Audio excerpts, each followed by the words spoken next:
আসসালামু আলাইকুম। নতুন আরো একটি পর্বে আপনাদের সবাইকে স্বাগত। আজকের পর্বে তৈরি করে দেখাবো ইলিশ পোলাও রেসিপি। ভরপুর ইলিশের এই মৌসুমে আপনারা চাইলে ইলিশ মাছ দিয়ে ভিন্ন স্বাদের এই পোলাওটা তৈরি করতে পারেন। এটা তৈরি করার পর অনেক বেশি ফ্লেভারফুল হয় আর খেতেও কিন্তু দারুণ মজার হয়ে থাকে। আশা করছি বরাবরের মতো আমার আজকের রেসিপিটাও আপনাদের সকলের কাছে ভালো লাগবে। আর দেরি না করে এবার চলে যাচ্ছি মূল পর্বে। ইলিশ পোলাও রান্না করার জন্য আজকে আমি ব্যবহার করেছি 1 কাপ পরিমাপে চিনি গুঁড়া পোলাওয়ের চাল। আপনারা যদি পোলাওয়ের পরিমাণটা বাড়িয়ে করতে চান সেক্ষেত্রে চালের পরিমাণটাও বাড়িয়ে নিতে হবে। এবার আমাদের প্রথম কাজ হচ্ছে এই চালগুলোকে পানি দিয়ে খুব ভালোভাবে পরিষ্কার করে নেওয়া। এতে করে চালে লেগে থাকা স্টার্চ খুব সহজে পানির মাধ্যমে আলাদা হয়ে যাবে, যার কারণে এই চালগুলো দিয়ে যখন আমরা পোলাও রান্না করব তখন পোলাওগুলো অনেকটা ঝরঝরে হবে আর চালগুলো রান্না করার সময় খুব দ্রুত সিদ্ধ হয়ে যাবে। পানি দিয়ে ভালোভাবে কচলে নেওয়ার ফলে এই যে দেখতে পাচ্ছেন পানির মধ্যে একটা সাদা সাদা ভাব, এটাই হচ্ছে চালে লেগে থাকা স্টার্চ। আর এই স্টার্চের কারণেই কিন্তু চালগুলো রান্না করার পর আঠালো হতে পারে। তাই অবশ্যই চাল দিয়ে পোলাও রান্না করার আগে চালগুলোকে ভালোভাবে পানি দিয়ে পরিষ্কার করে নেবেন। চালগুলোকে ভালোভাবে পরিষ্কার করে নেওয়া হয়ে গেলে আমি এই চালগুলোকে আধা ঘন্টার মতো ভিজিয়ে রাখবো। ইলিশ পোলাও রান্না করার জন্য আমি এখানে নিয়েছি 3 টুকরা ইলিশ মাছ। আমি মাছের ডিম সমেত মাছগুলোকে টুকরা করে নিয়েছি আর মাছগুলোকে একটু মোটা টুকরা করে কেটে নিয়েছি, যেহেতু পোলাও রান্না করব। প্রথমেই এর মধ্যে দিলাম আধা চা চামচ হলুদের গুঁড়া, একটু ছড়িয়ে দিয়ে দিতে হবে। সেই সাথে দিলাম 1 চা চামচ লাল মরিচের গুঁড়া। সবশেষে দিয়ে দিলাম স্বাদ অনুযায়ী লবণ। এবার হাতের সাহায্যে একটু আলতো হাতে এই মাছের সাথে মশলাগুলোকে মাখিয়ে নিচ্ছি। আর এই কাজটা একটু সাবধানে করবেন, তা না হলে মাছের পেট থেকে ডিমটা আবার বের হয়ে যেতে পারে। খুব ভালোভাবে যখন মশলা দিয়ে মাছগুলোকে মাখিয়ে নেওয়া হয়ে যাবে তখন এই মাছগুলোকে আমি 20 মিনিটের মতো একটা সাইডে রেখে দিচ্ছি। এতে করে মশলা খুব ভালোভাবে মাছের ভিতর ঢুকতে পারবে। 20 মিনিট পর চুলায় একটা প্যান বসিয়ে দিয়েছি আর এর মধ্যে নিয়েছি 1/4 কাপ রান্নার রেগুলার তেল। তেলটা যখন গরম হয়ে যাবে তখন এর মধ্যে মশলা মাখিয়ে রাখা মাছগুলোকে দিয়ে দিতে হবে। চুলার আঁচ মিডিয়াম হিটে রেখে এবার এই মাছগুলোকে ভেজে নিতে হবে। যেহেতু ইলিশ পোলাও রান্না করব তাই মাছগুলোকে ভেজে একদম লালচে বা পুড়িয়ে ফেলার প্রয়োজন নেই।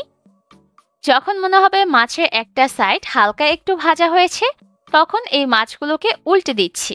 আর খুব সাবধানে মাছগুলোকে উল্টাতে হবে, যেহেতু ইলিশ মাছ একটু নরম প্রকৃতির হয়ে থাকে, তাই এটা যদি খুব তাড়াহুড়া করে উল্টাতে যান তাহলে মাছগুলো ভেঙে যেতে পারে। তাই মাছগুলো ভাজার সময় অনেকটা সতর্কতা অবলম্বন করতে হবে যাতে মাছগুলো ভেঙে না যায়। আর যেহেতু ইলিশ পোলাও রান্না করছি তাই মাছগুলোকে ভেজে একদম লালচে করার প্রয়োজন নেই। দুইটা সাইড আমি 2 মিনিটের মতো করে ভেজে নিব। আর ইলিশ মাছ রান্না হতে কিন্তু খুব বেশি একটা সময় লাগে না। এর মধ্যে মাছগুলো ভাজা হয়ে গেছে, এবার মাছগুলোকে চুলা থেকে নামিয়ে নিচ্ছি।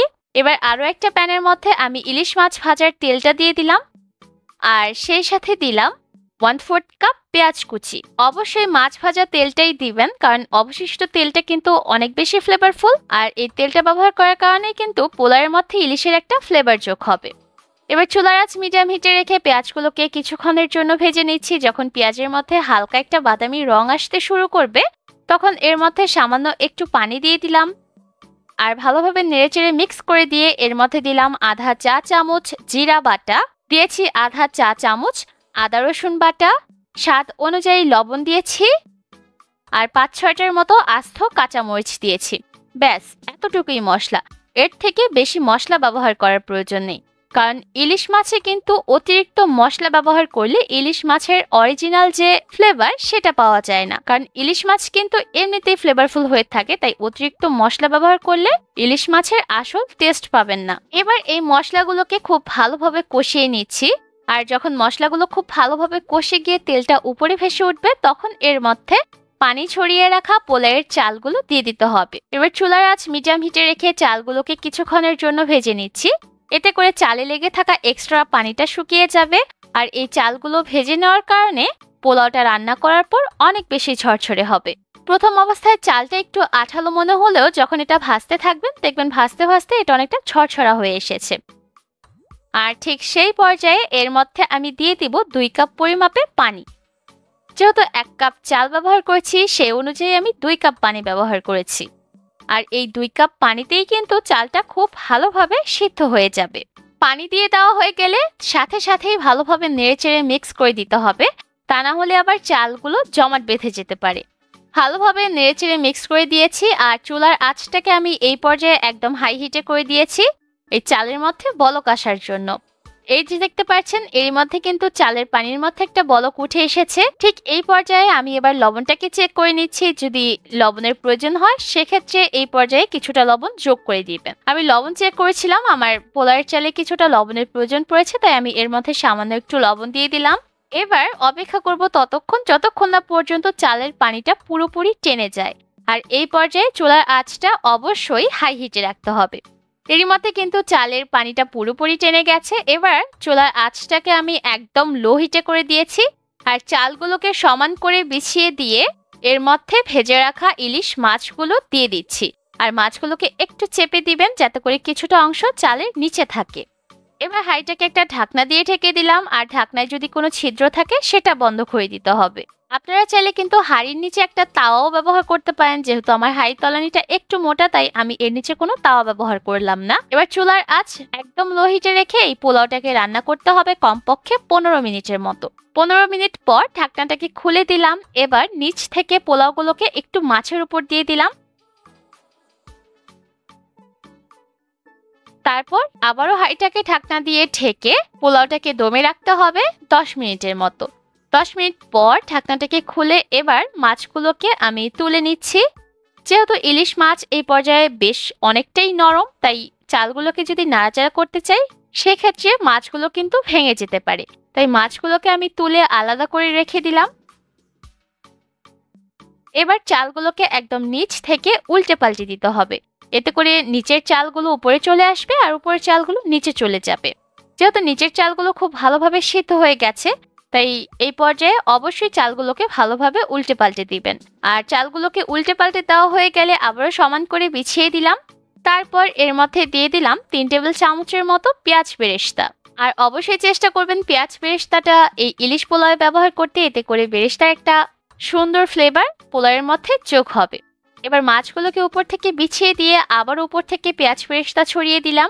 এবার হাঁড়িটাকে আবারও ঢাকনা দিয়ে ঢেকে এই পোলাওটাকে দমে রাখবো 5 মিনিটের মতো। 5 মিনিট পর ঢাকনাটা খুলে দিলাম। এরই মধ্যে কিন্তু ইলিশ পোলাওটা সার্ভ করার জন্য একদম রেডি। আর এই পোলাও থেকে যে কতটা অ্যারোমা বের হচ্ছে সেটা তো আপনারা স্ক্রিনে দেখে বুঝতে পারবেন না, সেটা বোঝার জন্য অবশ্যই পোলাওটা আপনাদের বাড়িতে ট্রাই করতে হবে। ইলিশ পোলাওটা রান্না করার পর আমি একটা সার্ভিং ডিশে তুলে নিচ্ছি। আর দেখে নিশ্চয়ই বুঝতে পারছেন চালগুলো কতটা ঝরঝরা হয়েছে। এবার উপর থেকে আমি মাছগুলোকে বিছিয়ে দিলাম। একদম সহজে ঘরে থাকা সাধারণ কিছু মশলা দিয়ে ভিন্ন স্বাদের এই ইলিশ পোলাওটা আপনারা তৈরি করতে পারেন। এটা খেতে এতটাই টেস্টি আর ফ্লেভারফুল যে ছোট বড় সকলের কাছেই ভালো লাগবে। ইলিশের ভরপুর এই মৌসুমে অবশ্যই চেষ্টা করবেন ইলিশ মাছের ভিন্ন স্বাদের এই রেসিপিটা ট্রাই করার। আমার বিশ্বাস আপনাদের সকলের কাছে রেসিপিটা ভালো লাগবে। আজকের মতো এখানে বিদায় নিচ্ছি। সবাই অনেক ভালো থাকবেন। আল্লাহ হাফেজ।